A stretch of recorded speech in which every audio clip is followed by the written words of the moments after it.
Michael, we've got some breaking news. Tommy, we're going to head to Capitol Hill. Leader Thune is speaking right now on the shutdown. To reopen the government.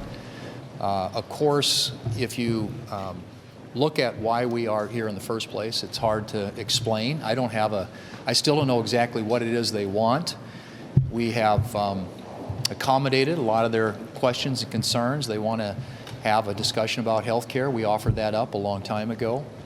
And, clearly I've talked repeatedly about having a normal appropriations process where we put bills on the floor, open it up to the amendment process, and allow people to have their voices heard in how we fund the government the old-fashioned way. So I'm still at a loss as to what it is exactly they're trying to get out of this. The one thing I do know is as the days roll by, the consequences and pain of this shutdown grow more severe for the American people. And especially if you are a government employee or the family of a government employee who's no longer getting paid.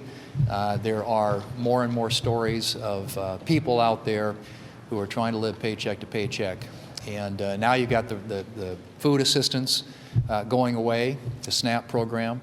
You have Head Start and young kids who need to be able to have access to education. That's increasingly at risk. You'll see more and more probably next week with Veterans Day rolling around, Democrats out there posting nice videos and photos with veterans, which most of us probably should and will do.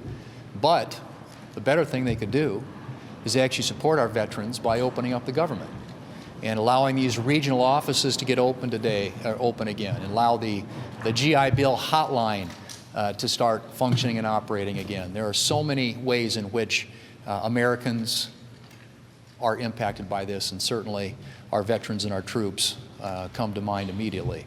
So I'm hopeful again that this is the week in which the Democrats will conclude that this is not a good thing, and while they may believe politically that it's in their best interest, and obviously we've seen lots of statements that suggest that, it's certainly not in the best interest of the American people.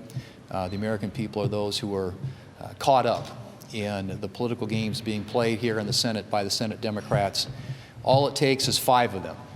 We have a bill sitting at the desk, which we voted on repeatedly. It came over from the House of Representatives, meaning that as soon as the Senate passes it, it goes directly to the President.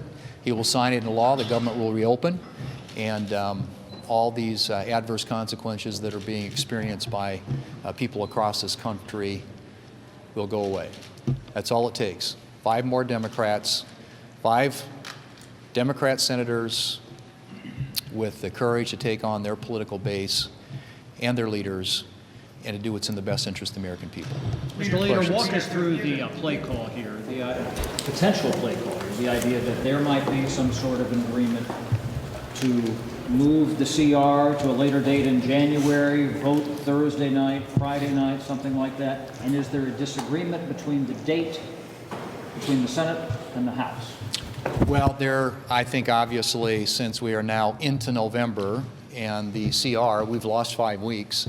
So the November 21 deadline no longer makes a lot of sense. So clearly it would have to be extended, and there is a conversation around what that next deadline would be.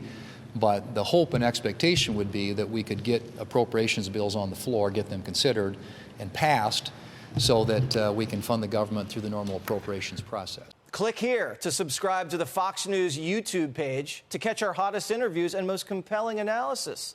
You won't get it anywhere else.